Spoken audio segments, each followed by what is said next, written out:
Então, o papo é sobre o módulo de magia planetária ou celestial, né? A gente fez aí, na uma parte do ano, eh, acho que foi lá para primeira metade do ano, nós fizemos uma primeira turma, para falar da prática da magia. Então a gente falou, é um módulo que envolve a magia elementar, elemental ou a magia basilar, né?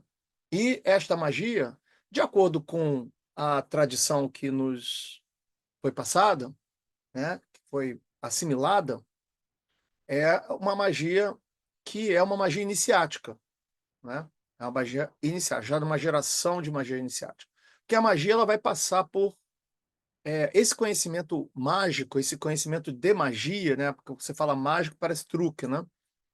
Esse é um conhecimento que vai tomar muitas formas, muitos nomes em tempos diferentes, né?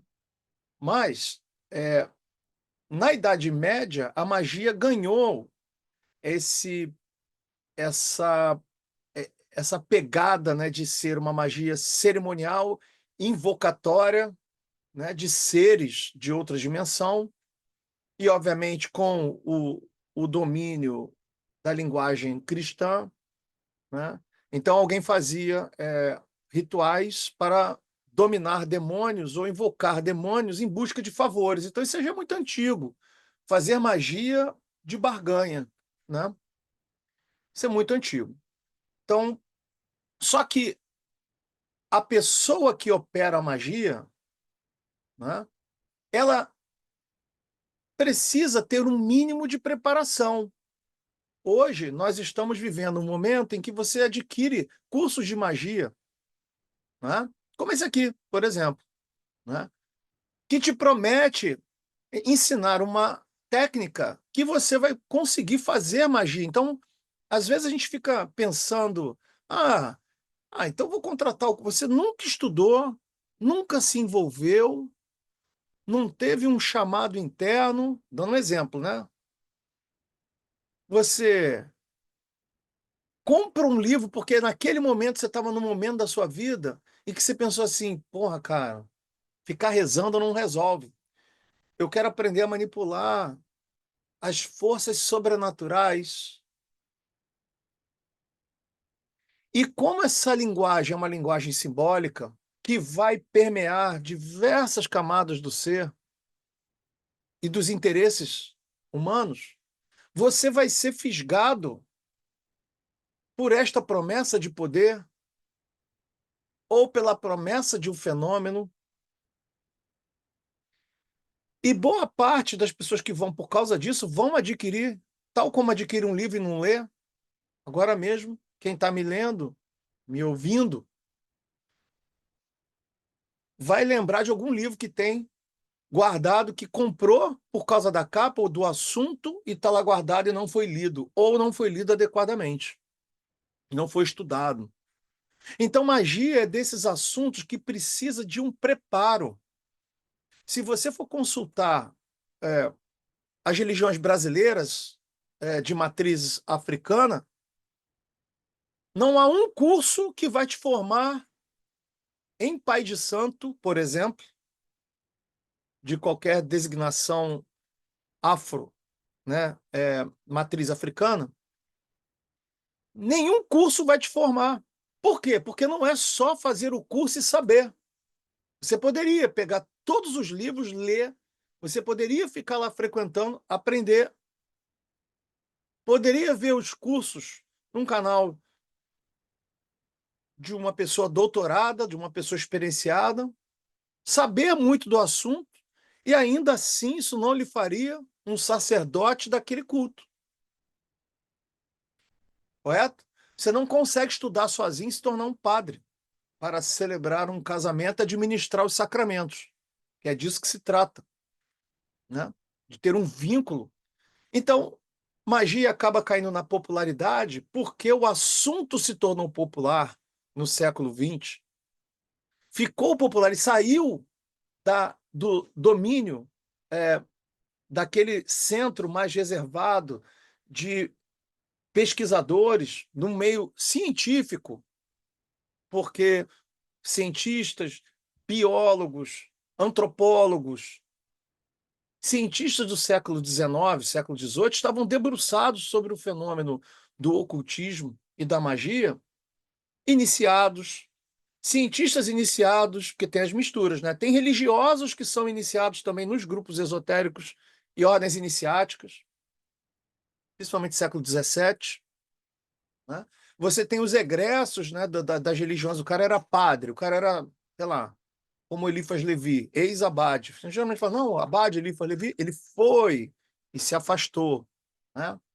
Ele é mais conhecido na França como bêbado, né? Bêbado que foi preso por badernagem, né? Estava apaixonado por uma mulher, e isso está lá na biografia dele, ele fica preso por badernagem, depois ele é livre, enfim. No período biográfico dele, um pouco antes dele publicar os A Chave dos Grandes Mistérios, enfim, o Dogma de Alta Magia e o Ritual depois. Que a junção dos dois é uma obra póstuma, né?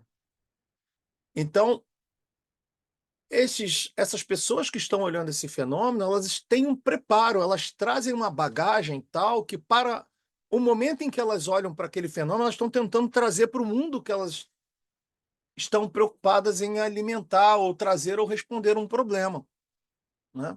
As pessoas, por exemplo, que olhavam o fenômeno mediúnico eram pessoas de alta instrução, alta formação, que estavam interessados, né, em investigar tudo sobre aquele fenômeno de mesa girante, de psicofonias, né? Estavam interessados em ver a verdade ali por trás daquele fenômeno que se manifestava no plano físico. Quando entra no plano físico, os cientistas querem jogar a razão, querem entender, metrificar, entender como que uma coisa transita do mundo espiritual e se manifesta no material. Essa é a corrida do ouro do século XVIII, século XIX. Entender este ouro, né? Que ninguém sabe o que é, ninguém consegue explicar, e, obviamente, a ciência nasceu nesse período e abandonou. A medicina não faz mais sangria, não faz mais hipnose. Abandonou, mas não significa que essas coisas não funcionem, né? Estamos passando por um período bem diferente. Hoje em dia, a autoridade de um assunto é dado pelo meio acadêmico científico, e eu acho que está tudo bem. Acho que a autoridade de determinadas coisas é muito importante que seja determinada por um órgão que tenha capacidade de medir, como a questão do etanol, ou as questões políticas pelos políticos, a ciência para a ciência e a religião os assuntos religiosos, para quem é da religião. Por quê? Porque tem um fundamento que respalda isso aí. Então, magia está dentro dessa classe. Eu sempre fui uma pessoa de tecnologia, né? A minha carreira por 30 anos, quase 30 anos, foi de tecnologia. Obviamente, meu hobby, né? Minha segunda atividade mais intensa da minha vida foi o despertar muito novo que eu tive sobre os fenômenos ocultos que me despertaram inicialmente. E depois dali é uma sequência de escolhas, erros, acertos para evoluir, buscas e viagens, enfim, para descobrir. Então tem um lastro de pelo menos aí agora, com a idade que estou, um lastro aí de pelo menos 30, mais de 30 anos debruçado sobre o fenômeno, estudando isso sob o ponto de vista da magia prática, né? Tendo investigado isso, tendo sido curioso, né, ao ponto de entrar em diversas ordens iniciáticas daquela época, antes da internet, frequentado grupos, tendo frequentado grupos espíritas, tanto dos kardecistas quanto aqueles outros que a FEB não, não é alinhado com os propósitos da FEB. Frequentei, obviamente, os grupos de matriz africana, tenho grandes amigos em todas essas áreas, né? Ordens iniciáticas, das tradicionais, das mais modernas, né? Muitos que estão vendo esse vídeo agora sabem que eu tenho um envolvimento muito afetivo e iniciático, obviamente, com a Ordem Hermética da Aurora Dourada, ou Golden Dawn, né? Tem um envolvimento, aí isso caberia no outro vídeo. Então é importante ter a base. Por que eu estou fazendo essa digressão toda? Para vocês entenderem que a magia ela é olhada de uma forma hoje em dia como uma coisa, compra, faça, fast food, vai lá, compra o livro. Ó, lancei o livro Compêndio Total de qualquer assunto. Qualquer assunto. Lancei a Bíblia Definitiva da Yoga. Lancei a Bíblia Definitiva das Invocações, né? Isso aí, São Cipriano, né? Até relançaram São Cipriano, aí tem uns anos. Relançaram São Cipriano. Eu tinha São Cipriano, ainda deve ter em algum lugar aqui. Ele só, na verdade, aquele livro ali, para mim, ele tem um fator histórico, né? Mas, enfim, não me coube. Enfim, é só um livro. É importante saber que ele existe. Então, isso te dá uma outra perspectiva quando você aborda o assunto da magia, né? Tem outras camadas dentro deste mesmo assunto, magia, né? Porque tem a magia da barganha, né? E tem a magia iniciática. A magia da barganha vai ser essa magia que você vai desenvolver um linguajar, você vai desenvolver uma espécie de comunicação com determinadas forças, com determinados elementos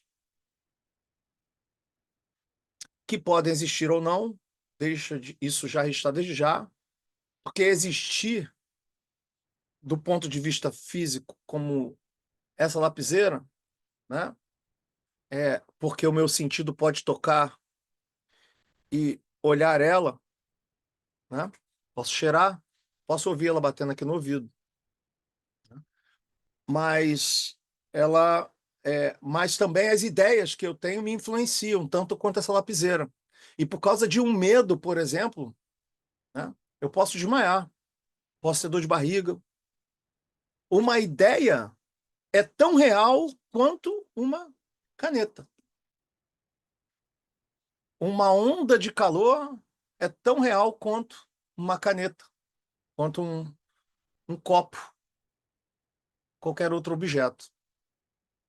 O real é aquilo que afeta os seus sentidos, os sentidos objetivos físicos e os sentidos subjetivos. Porque você também pode sentir coisas que vêm de dentro e isso afetar o seu estado, né? Então, o que é real é relativo. Mas o importante é que essas magias querem lidar com esse lugar das coisas não físicas, e é por isso que se chama espiritual, porque é o espiritual como inverso do material, né? As coisas materiais são animadas por um espírito, né? Movimento, o ar, né? Significados do espírito, N significados. E aí as pessoas vão querer lidar com esse aspecto que anima a matéria, presumindo que, ao lidar com estas forças, eu consigo antecipar o movimento da matéria. E aquela situação que eu quero reverter para mim, então eu vou conseguir falar com o espírito que comanda. É uma ideia muito básica, tá? Estou sendo muito genérico aqui por causa dos assuntos que eu vou dar sequência na fala. Então é suposto que você aprenda uma certa magia para comunicar-se com uma determinada força, e esta força vai influenciar situações do meu interesse. Essa é a magia de barganha. Então eu vou produzir uma magia para conseguir obter algo do meu interesse. Essa é uma. Agora, existe uma outra magia, né? Que se estuda no mesmo lugar que essa, estuda a mesma matéria. Só que o que você está objetivando é o desenvolvimento espiritual. Nesta que você vai fazer, vai investir na manipulação das forças para investir no seu desenvolvimento espiritual, a magia ela é diferente.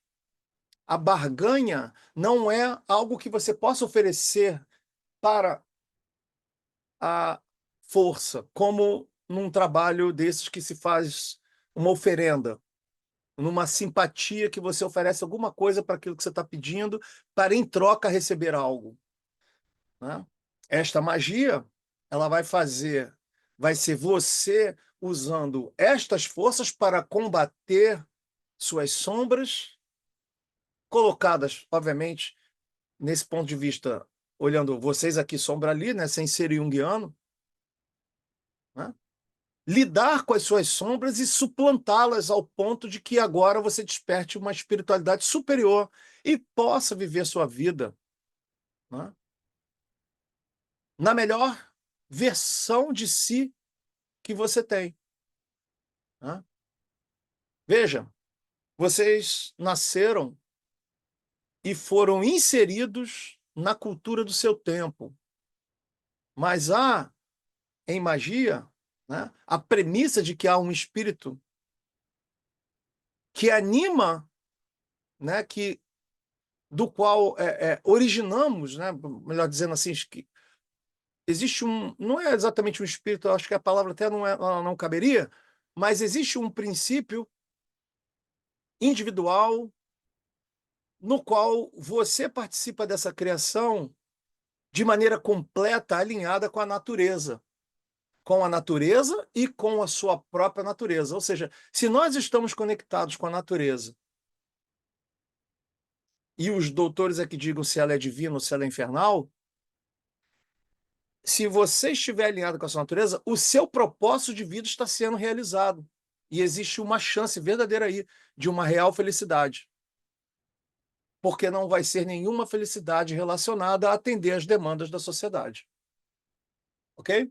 Então, para aprender essa magia, no primeiro momento, para transmitir um pouquinho dessa tradição, que não é só ficar lendo em livro, e não é ficar fazendo investigação arqueológica de qual ritual é mais antigo do que outro, vamos executar o mais tradicional de não sei quem, não tem sobre isso. O que tem a ver é sobre aplica esse conjunto de conhecimento na prática e obtém resultado, e se não obter resultado,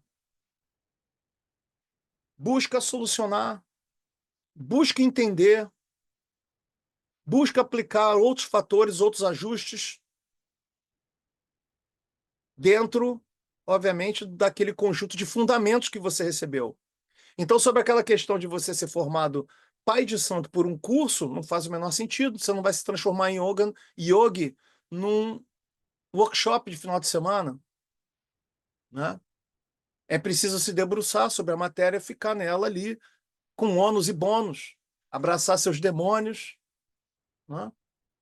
E ficar ali por muito tempo até que você ganhe essa arena, cercar a sua arena de MMA, se atracar com o seu demônio, até que ele bata a mão e desista. Porque toda vez que você desiste, é você quem está batendo a mão. Tá? Então, você só vai ser um sacerdote se você entrar pela porta da frente daquela instituição e fizer a formação, porque precisa, não é uma formação intelectual, senão você só lê no livro. Não, é uma reforma íntima, é uma mudança de perspectiva, uma mudança de atitude. Isso faz uma pessoa ser magista. Isso faz uma pessoa ser magista. E nesse sistema que estou transmitindo para vocês, né, ele foi aprendido com uma linguagem antiga, em determinados momentos da minha vivência nisso, e pude alterar coisas, ou melhor, aperfeiçoar determinadas coisas de acordo com o Brasil, com o Rio de Janeiro, né, com o nosso tempo, né? determinadas coisas você consegue certas alterações. Por exemplo, uma discussão que tinha antigamente, rituais feitos no hemisfério sul. A gente lê a maioria o material é todo do norte. E aí, vai fazer no sul? Troca? É uma pergunta. Troca o giro, troca a posição, que lá o equinócio o equinócio é de um tipo, aqui o equinócio é de outro. Quando aqui é primavera, lá é outono, quando aqui é outono, lá é primavera. Né? E o solstício inverso também. E os rituais que são alinhados com a natureza, depende. A resposta é essa. Depende. Tem ritual que você deve alterar, você tem que alterar. Tem ritual que você pode alterar. E tem ritual que você não faz diferença se você alterar. Melhor que não altere. Como, por exemplo, o ritual menor do pentagrama. Então depende. Usar vela ou usar as luzes de LED?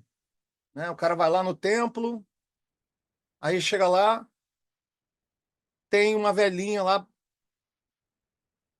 sambando com a chama assim, ó. Aí você chega perto, é um LEDzinho com efeito de um papelzinho no formato de chama que fica balançando e de longe você olha e parece uma vela, parece uma chama. O efeito de chama. E aí, usa um aparato desse que simula a vela ou devemos usar a vela verdadeira de cera? Depende. Se for uma vela de iluminação, para leitura ou caminhar num lugar escuro, pode usar a vela de iluminação, depende. Agora, se for uma vela que faz parte da tua ritualística e demanda que aquilo seja uma presença, então você tem que usar uma vela de cera, ou de parafina, ou de cera de animal, né? Cera de animal, porque aí você encontra da abelha e tem outros tipos de cera também. Né? Então, vai depender, mas essa capacidade de alterar vai, vai ser, é, vai vir com a aplicação, o uso, o estudo, os fundamentos. Né? Então, vocês vão achar cursos ensinando o que eu ensino, mas não vão achar o responsável do curso orientando as pessoas nas particularidades dela, no desenvolvimento dela. Não é tirar dúvida se é azul ou amarelo. É ouvir a pessoa praticar aquela arte que você está transmitindo e orientar para que ela consiga, né, suplantar aquela dificuldade. Por exemplo, como já ouvi muitas centenas de vezes, não tenho espaço para fazer ritual menor do pentagrama. Como faz? Aí você é um professor, hoje, né? Já leu bastante, leu aqui, leu ali, picado aqui, picado ali. E aí você vai, a pessoa te pergunta isso, você fala, se não tem espaço, não faz. Cada um vai dar uma resposta. Já vi todo tipo de resposta aí. Adapta. Como faz? Né? Então, é sobre isso. É sobre isso que se trata a abordagem, a minha abordagem, que eu estou entregando para a arte oculta. Estou ensinando um curso que comecei a ensinar isso em 95, 1995. Eu ensinava estas matérias que eu havia recém-aprendido. 95, hein? Em 95 eu tinha 22 anos, cerca ali 22 anos antes de fazer aniversário, comecei a ensinar as primeiras turmas, comecei a ter ensinando a matéria que hoje estou transmitindo para vocês. De 95 até hoje, quantas vezes vocês podem imaginar que eu já ensinei essa matéria? Quantas pessoas aprenderam, já passaram por iniciação com este tipo de conhecimento? Comigo. Então, o que eu tenho é só o meu conhecimento e esse espaço aqui para transmitir, e a garantia é provocar que vocês pratiquem e possam me dizer se funciona ou não funciona, mas tem que fazer com os fundamentos, né? Porque aqui eu quero te formar, eu quero fazer com que você se torne um magista e não aprenda magia. Aprender magia, você compra o livro lá e vai fazer. Agora, eu tornar um magista, eu preciso te orientar dos perigos, dos percalços, que uma vez você aceitando os fundamentos, você vai ter que lidar com isso, né? Mas o que você está falando, Alexandre? O que você está falando? Claro. Por exemplo, como você não é um pai de... Vou usar o exemplo de novo, matriz africana, que é próximo. Você não é um pai de santo. Para você, não interessa. Se você aprender a fazer um ebó para uma determinada entidade e repete ele daqui a um tempo, aí você fez agora, e aí o pai de santo te explicou, é assim que faz, não sei o que, e você dá ali, dá bafora, tem uns negócios para fazer. Aí você aprende, memoriza e faz assim, porra, tô passando por aquela situação de novo. Aí você vai lá e repete o ebó. Porque já te ensinou uma receita para fazer magia. Aí você vai lá e repete, né? Agora, um pai de santo vai saber as questões intrínsecas envolvidas ali que vão para além de só fazer a prática. O que que você está chamando, o que que fica, o que que vai embora, o que que permanece. Tem várias dimensões nisso, né? E aí, como sempre, né? Ah, eu não acredito em nada disso. Tá bom. Então, se propõe a praticar, me dê o prazo, faça conforme combinado e depois me diz se começa a funcionar ou não, né?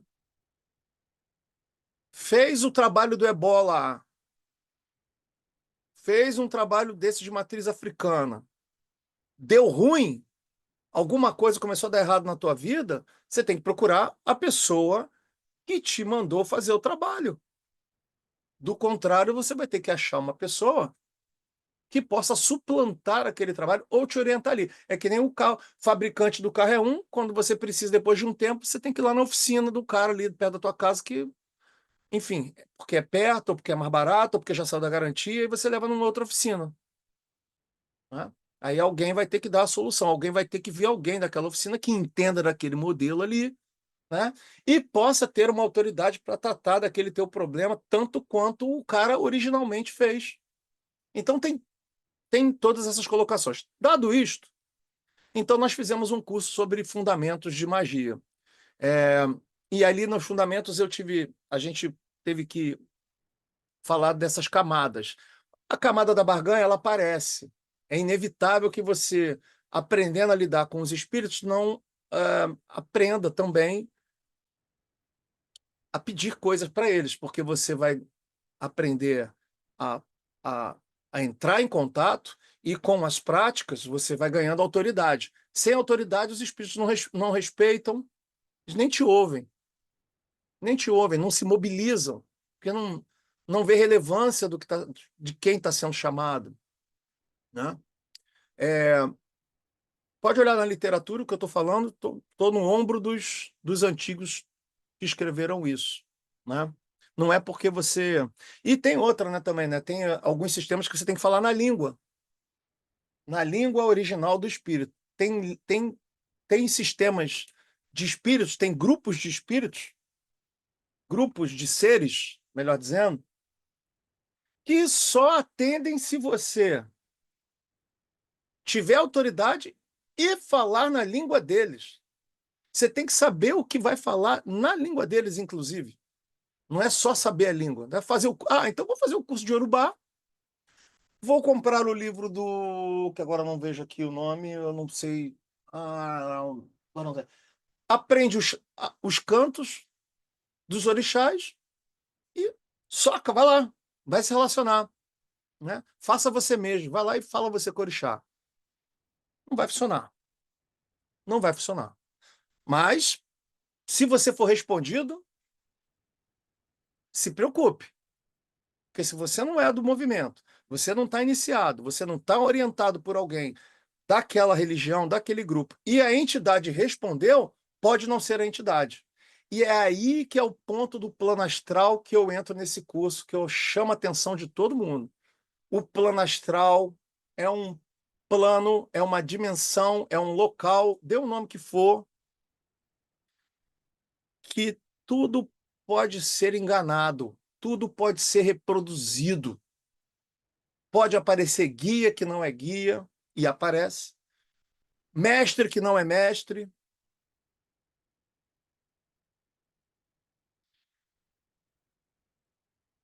E vai te convencer, porque vai aparentar com autoridade. Se você vê a dimensão do astral, é meio translúcido, né? Aquela situação assim, né? Aí aquele espírito está ali, né, naquela situação pomposa, e se você não souber os detalhes, ou souber como lidar com essa situação, você compra, você aceita. Você aceita. Você aceita tanto quanto uma pessoa que se apresenta na rua e se torna muito convincente na arte de te convencer a fazer algo, você vai acreditar. E olha quantos anos, décadas, décadas e décadas e décadas, o plano astral está se comunicando com o homem. Eles também aprendem, se adaptam, porque o que está em jogo é a sobrevivência deles. Tá? Então, para praticar magia, é importante reconhecer esta dimensão que é chamada de astral. Para fins de didática, a linguagem plano astral ela é usada, e obviamente esse sistema é cunhado pela teosofia. A gente usa com certo cuidado, porque acaba que a linguagem acaba levando, e o objetivo não é estudar teosofia, mas a gente toma emprestado, porque a teosofia, principalmente na primeira parte dela, ali, Isis Sem Véu, ela estava muito debruçada ao ocultismo. Então ela serve porque aquele grupo estava fazendo uma grande investigação, não era só a Blavatsky, tinha vários outros ali, debruçados sobre os fenômenos, e fazendo investigações no astral, extraindo dali literatura, mas também não é só a Teosofia que fazia isso. Tem pessoas nos Estados Unidos fazendo isso, tem grupos nos Estados Unidos fazendo isso, tem grupos na França fazendo isso, tem grupos na Alemanha fazendo isso, tem grupos na Inglaterra fazendo isso. Né? Então, a investigação do plano astral acontece em múltiplos pontos e são gerados livros e registros, né? E não é só o Kardec que consolidou aquela investigação, que é muito boa, por sinal. Livro dos Espíritos, a parte em que os espíritos explicam como funcionam os desencarnados, né? Melhor dizendo, os desencarnados. Eu prefiro essa nomenclatura, isso fica bem distinto de espírito. Aqueles desencarnados que se comunicam, eles são testados pelo Kardec, a exaustão, a metodologia dele, depois é publicado lá nas reviews dele, na revista que ele publicou após a obra dele, ele continuou publicando como presidente da Federação Espírita lá, né, da Associação de Espiritismo. E é um livro ótimo para você saber. Obviamente, ele tem uma parte que começa a doutrinar, porque os espíritos que se manifestam ali começam a dar uma carga cristã, começam a dizer que são conectados a isso, começa que aí essa parte é uma parte muito interessante, porque ela vai surgir depois e é super convincente, né? Porque captura o coração, captura o coração. Eles estão falando em nome de Jesus, né? São os espíritos evoluídos, que o grande mestre é Jesus. Mas tudo bem. Então, para nós magistas é diferente. A gente começa na magia com dois trabalhos, basicamente. Com ativações, né? A gente precisa trabalhar ativações para que você comece a ter como se fosse uma musculação dos seus potenciais mágicos, da sua esfera de sensação. Precisa ser feita uma ativação que, apesar de existir, ela não está operante da maneira sob teu controle. Ela está operante só da maneira fisiológica, orgânica. Eu tenho uma aura, mas ela está ali só porque está. Ela não está ainda se comunicando, você não está se comunicando com a sua aura. Né? A intuição. De vez em quando eu tenho intuição, mas você sabe provocar uma intuição? Né? Aí o pessoal vai falar assim: "Ah, mas intuição não é provocada". É, tá bom, é provocável, claro. Sabe como é que tu é fácil. Eu vou dar uma forma só, a mais fácil, comum, todas elas. Joga um oráculo. Se eu jogar um oráculo, aquilo ali não é uma invocação de uma intuição, você tem uma intuição invocável. Essa é uma forma. Só para só para poder contextualizar, o primeiro espírito que ouvi eu falando isso, ouvinte, e falar assim: "Não pode, intuição espontânea, você não controla a intuição". Controlar é diferente de excitar ela, né. Controle, às vezes, vem como uma palavra muito genérica, né. Controle, controle, você controla os mares. Ninguém controla os mares a não ser o próprio mar. O que se chama de controlar o mar é que a pessoa tem uma habilidade tal que lida com aquilo ali que você teria medo, e a pessoa lida com aquilo, um surfista, enfim. Então você precisa trabalhar com ativação, né, e reconhecimento de premissas, que é para que a sua percepção sutil possa ser ativada e você comece a perceber o plano onde você está inserido no contexto da magia. A magia vai operar através de você. Veja, você não tem músculo, ou tem, mas antes você não tinha, você não nasce com músculo, aí você vai para a academia e ele aparece. E por que que apareceu? É uma combinação de constância, de peso, estímulo, ativação. Então você precisa ativar. Então esse curso, ele serve, esse primeiro curso, módulo elemental, né, ele está muito denso.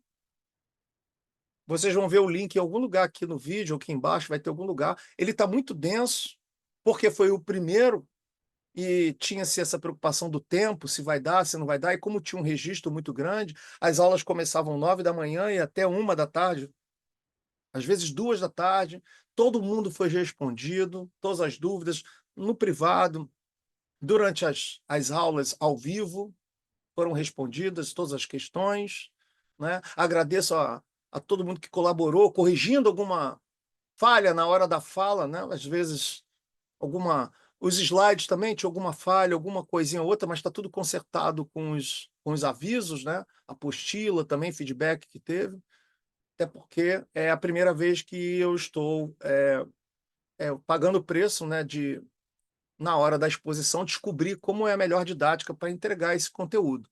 É, iniciático, né.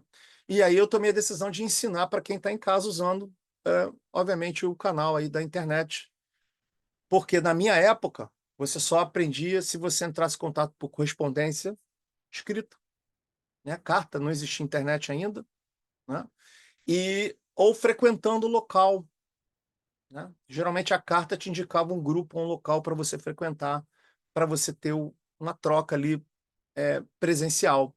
Agora a internet ela abriu um canal, né. É óbvio, toda facilidade traz uma dificuldade, e aí a gente tem a facilidade da comunicação, mas também tem a o distanciamento, é frio, né. Vocês estão me vendo, estão me ouvindo, mas não estão aqui, né, na assim, ó, ganhando meu perdigoto aqui, né, aquele negócio do giz do professor lá, caiu pó de giz para quem senta na primeira fila, né. Então, essa coisa do presencial, de você travar agora a atenção de quem está expondo e a pessoa parar naquela hora ali e fazer uma explicação para você ali, ó. É assim, espera aí, puxa aqui um quadrinho do lado, professor, e explica aqui o quadro. Não, hoje em dia está muito assim, né? Entrega aqui gravado e vai embora, né? Então, usando dessa facilidade, eu consegui, com segurança, eu consigo hoje, com segurança, entregar para vocês uma tradição para um trabalho auto-iniciação, mas eu não estou descartando fazer a iniciação presencial. Não agora, mas no futuro breve. Eu vou entregar para vocês a iniciação, né, e, no futuro, a iniciação, presencial, como complemento dessa auto-iniciação que você já vai fazer nas ativações. O importante é fazer a ativação e o reconhecimento de área nessa principal área. E aí você vai estudar o plano elemental, que é obviamente formado pelos 4 elementos espirituais, né? Terra, fogo, ar e água. E a gente vai entender como que o 5º elemento se manifesta, como ele aparece, qual é a relevância dele, como que lida com ele, né? Importante entender as manifestações múltiplas dos elementos espirituais, porque eles são dinâmicos e são a forma inicial de você olhar o seu, digamos assim, seu astral pessoal, né? Você tem um plano astral pessoal, né? Quando plano astral pessoal é plano astral pessoal porque ele está delimitado aqui ao redor do teu corpo, né? Tem um astral aqui que está muito mais próximo de você do que o astral do outro lado da rua, da outra pessoa. Então todo mundo, né, tem esse astral que no nosso grupo a gente chama de esfera de sensação, né? Porque ela é um fator, né, inerente da sua vida. Você nasceu e você é um ponto de luz, né? É como você está com um corpo físico, então você tem presença em todas as esferas, né? Então, se você tem um corpo físico, então você vai ter aqui dimensões subjetivas que estão conectadas intrinsecamente com o seu corpo.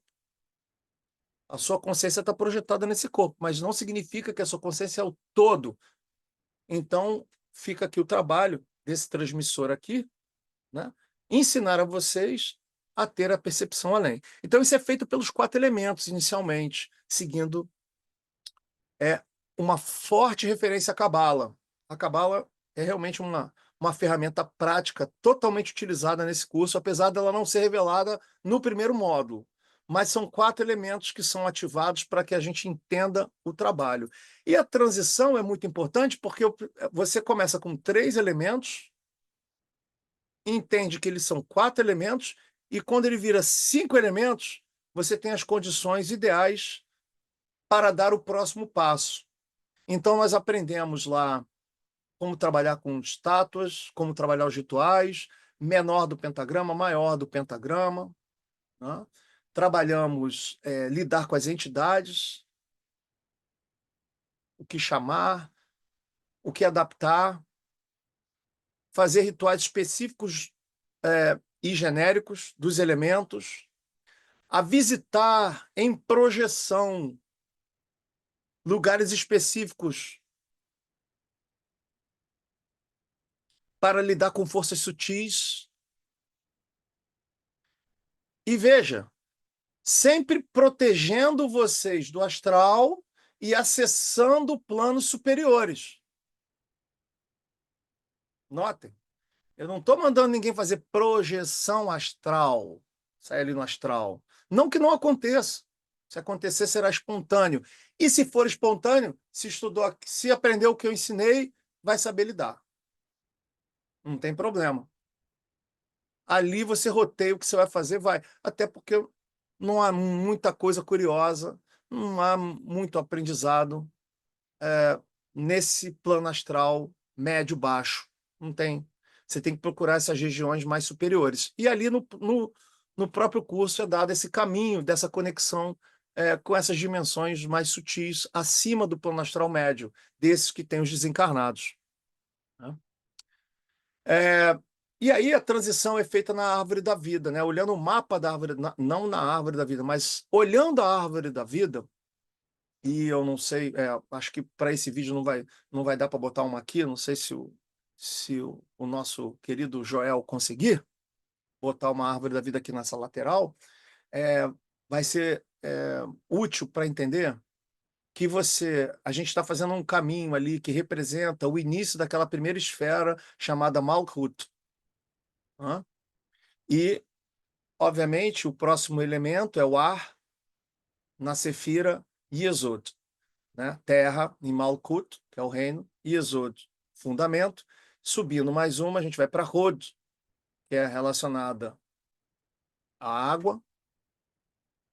Sei que vai ter gente xingando aí que não vai perceber o que eu estou falando. Esses elementos são os elementos da Sefira. Não confundam com os elementos dos planetas. E Netza vai estar relacionada ao elemento fogo. E Tiferet, a Shin, né, ao fogo espiritual. Né? Agora a ficha deve cair, e aí vocês vão entender por que que eu fiz esse caminho de terra, ar, água, fogo. Né? Notem, quando você chega nesse nível e desperta a espiritualidade relacionada aos planos elementais, uma nova instância se abre para você. Aí a pessoa pensa assim: ah, agora eu vou em Tiferet, vou embora, né? Vou pular o abismo, porque tem uma moda de falar que faz juramento do abismo, que é o abismo, que é o abismo, que o abismo não vai para abismo nenhum. Você volta. Por quê? Porque são camadas. Você só passou pela camada elemental. Agora nós vamos na planetária. Volta para Malkuth, Malkuth ou Malhut, né? Se convencionou no Brasil se escrever Malkuth, Malkuth, né? Mas obviamente a pronúncia com aquela letra ali no final é Malkuth, Malchut, Malchut. Eu já vi também escrito Malchut, alguém dizer Malchut. Que nem falar Shokimah. Então, quando você chega naquela esfera, se tivermos desenho para elucidar, se vocês pegarem uma árvore da vida aí, vocês vão ver que o curso foi ensinado em cima das esferas, já estendendo vocês do plano daqui do corpo, dando uma extensão elemental. E agora, com a abertura desse curso, desse novo módulo agora, né, um módulo planetário, a gente volta para Malkuth, agora a gente olha com outro olhar a mesma árvore da vida. Então a gente vai notar que o sistema de 5 elementos ele é ineficaz para ir além da árvore da vida, mas o sistema planetário vai conseguir até lá.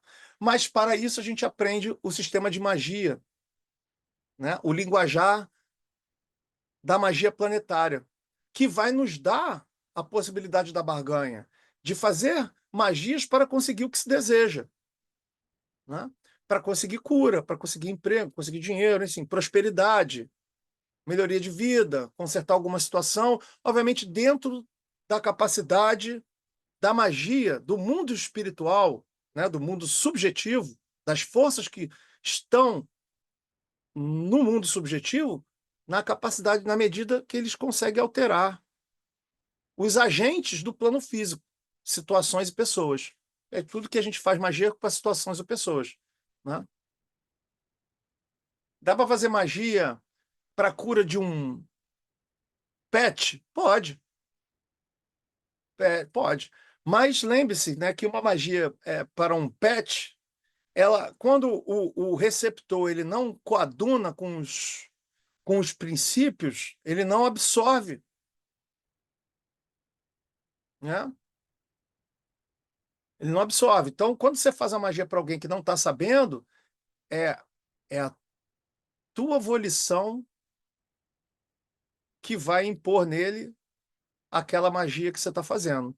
Por exemplo, com esse estender de mãos, né, que ficou convencionado como dar passe, que o Mesmer usou há muito tempo atrás e entendeu que havia uma transmissão ali. Ele entendeu ali. Experienciando tantas vezes, ele acabou descobrindo coisas que aconteciam naquela imposição de mãos. Então, o magista também impõe as mãos. Isso é muito antigo. Impor as mãos para passar cura, para aliviar dor, para trazer bênçãos, isso é mais antigo que todo mundo. As mães já, os avós, os antigos estendem a mão sobre a cabeça, passando bênção. Isso não é exclusivo da magia, não é exclusivo do espiritismo, não é exclusivo do mesmer.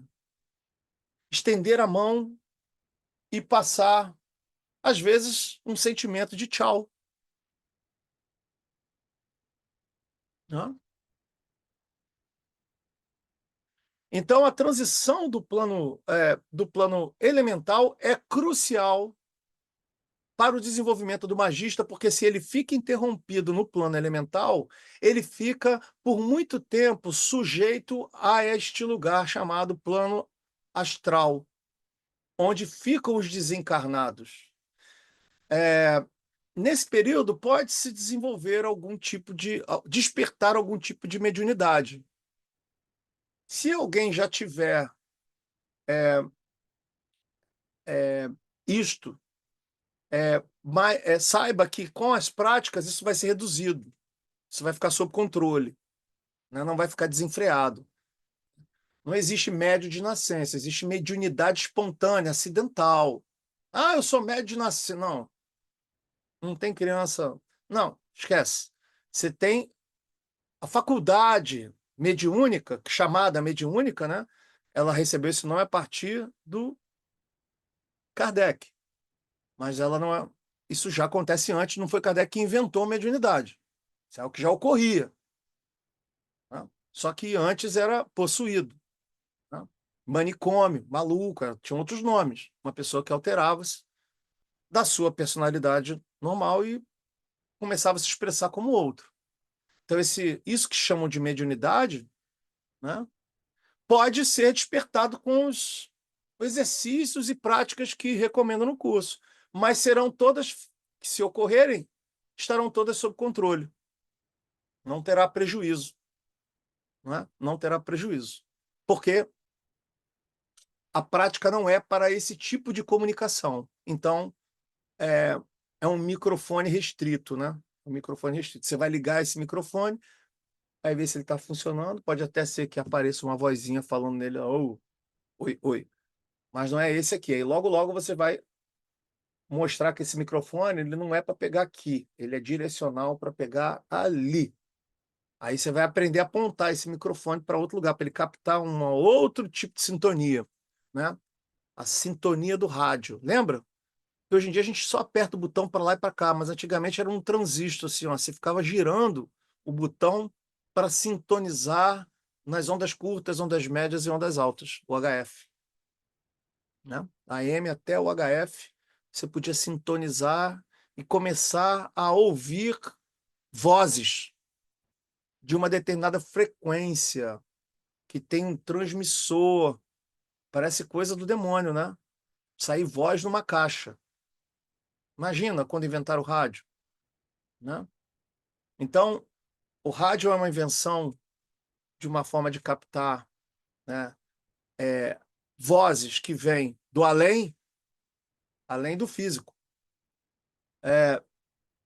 Porque o homem tem a capacidade, obviamente, o homem, humanidade, tem a capacidade de sintonizar com frequências mais altas e de lá trazer captações de sintonias. Isso está aí na história inteira do mundo humano, de toda a história literária do homem, da pintura.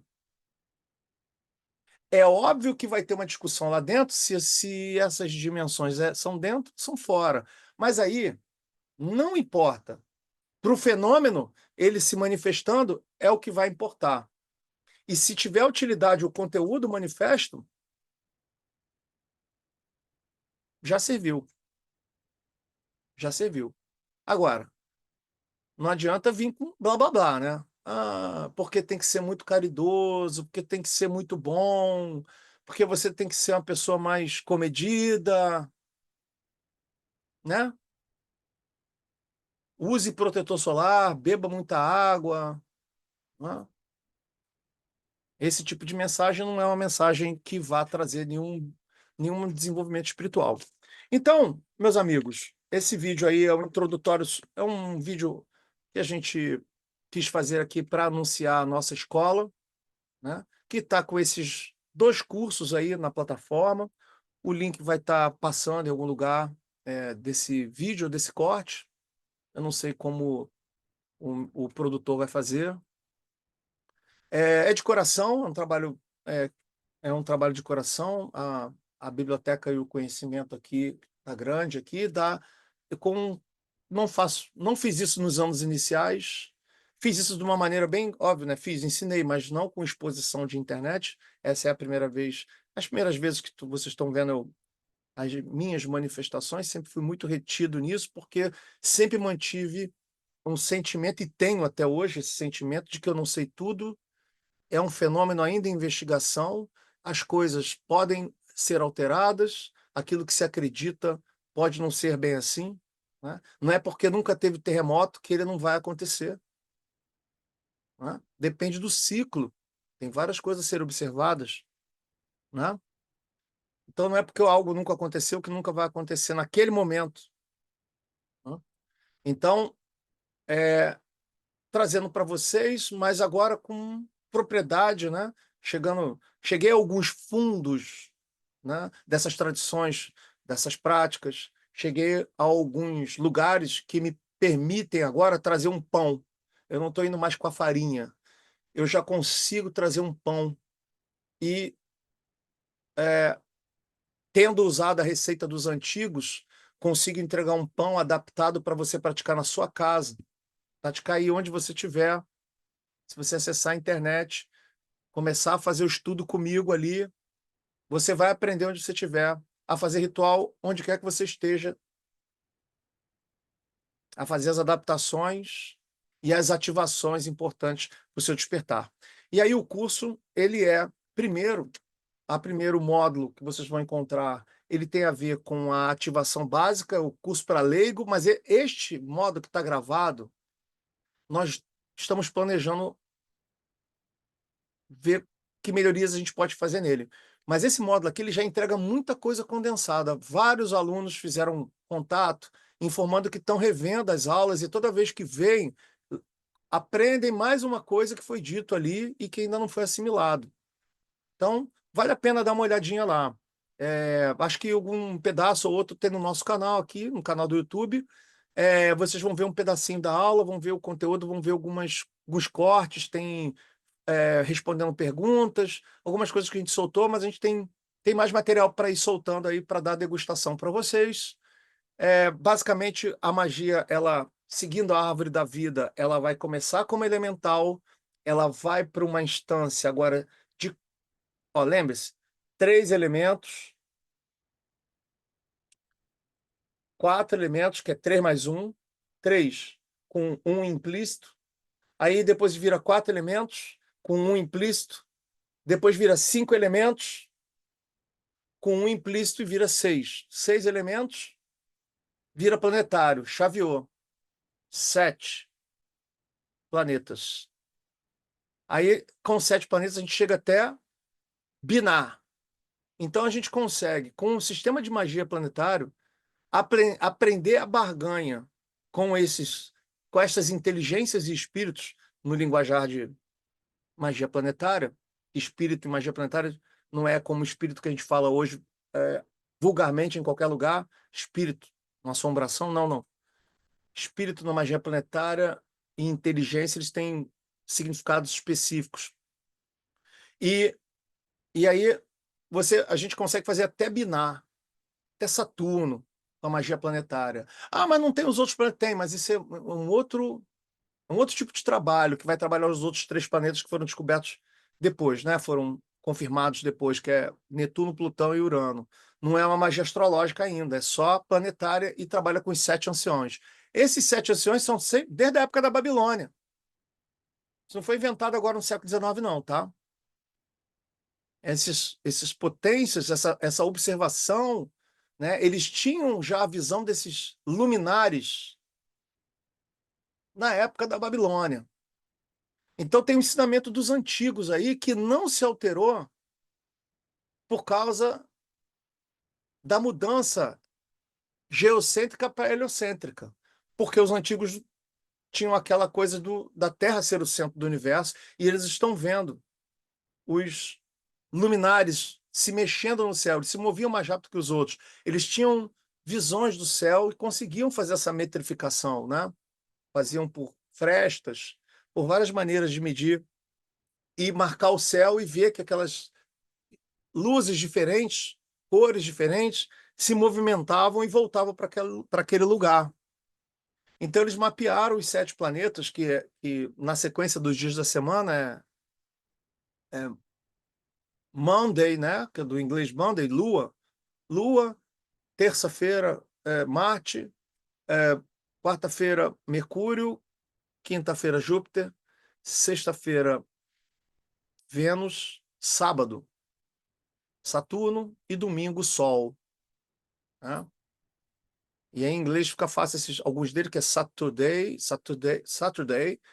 Você tem Sunday, né? Fica muito claro. No espanhol você tem mais ainda, né? Que é lunes, nos dias da semana, né? Lunes. Ficou bem, a tradição manteve isso, né? Lunes, martes, miércoles, que aí vem o Mercúrio, jueves, Júpiter, enfim, Vienes para Vênus e Saturno, o sábado, que eles chamam de sábado, e o Sunday, que é o Solis Day, né, do latim.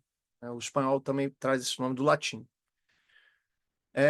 Então, você, projetando isso na árvore da vida, você vê que você consegue, além da barganha com esses espíritos que foram mapeados com a movimentação desses planetas, você consegue também ir além do abismo e trazer algum entendimento, né, sobre essa região tão sombria ali no abismo, que é uma região de distância, né, do nosso sistema planetário aqui, né, mais próximo dos corpos celestes mais próximos até Saturno, né? Saturno, ele parece fazer um ciclo bem maior por volta, né? Fazer uma influência bem grande aí de 29 anos. Então, você só consegue fazer em magia a transição e a prática desses magia planetária, a ativação dessa magia, se você já tiver feito o trabalho básico elemental, né? Porque para ativar um planeta, você precisa antes ativar o elemento relativo a ele. Mas isso é papo para nossa aula. Eu vou deixar aí para responder, se vocês colocarem perguntas, comentários. Pode ser que a gente faça um vídeo em resposta, né? As perguntas mais feitas, acho que a colaboração sempre é bem-vinda. Comentem aí, vamos estudar juntos aí, vamos botar isso para frente. Tiver dúvida, tiver comentário, tiver crítica, fala mal, pode xingar, não tem problema. Se for desrespeitoso, vai ficar ali no silêncio, eu não sei se dá para excluir, mas acho que toda crítica é bem-vinda. Espero não ter despertado desafetos, né? Porque tudo que eu estou falando é para a construção humana, para o desenvolvimento superior, e se houve uma afetação é porque você está defendendo algum time dentro de você e está se sentindo afetado com as minhas palavras. Então, eu espero que você tenha paz e, se precisar de ajuda, pode me procurar, posso ajudar de diversas formas a poder lidar com esses aspectos sombrios. Sejam bem-vindos aí, então, esse é o nosso vídeo de chamada para o nosso curso de Magia Planetária, módulo 2, está na plataforma do Hotmart. Obviamente, esse curso vai começar, se eu não me engano, é dia 10, vai começar dia 10 de outubro, final de semana, é sábado, de 15 em 15 dias, e, se você for lá na nossa página, você vai ver que o curso, quem não fez, quer fazer o planetário, dá tempo de entrar lá no módulo elemental, começar a fazer a primeira aula, aquela ali, já dá uns dias à frente para você começar a fazer uma ativação aí de 10 dias para chegar no dia do curso e ter o melhor aproveitamento. Se não deu tempo de fazer, não tem problema. Você vai praticando elemental, vai chegar o momento do planetário, é bom praticar, por mais que você não ative, enfim, você vai conseguir concatenar, vai montar seu treinamento. De repente, você vai fazer uma parte do teu dia, 15 minutos vai fazer um treinamento elemental e outros 15 minutos vai fazer o planetário, né? Meia hora de prática por dia, e o que está em jogo é o seu desenvolvimento, né? Seu desenvolvimento. Bom, seja bem-vindo, então. É isso. Nos vemos em breve.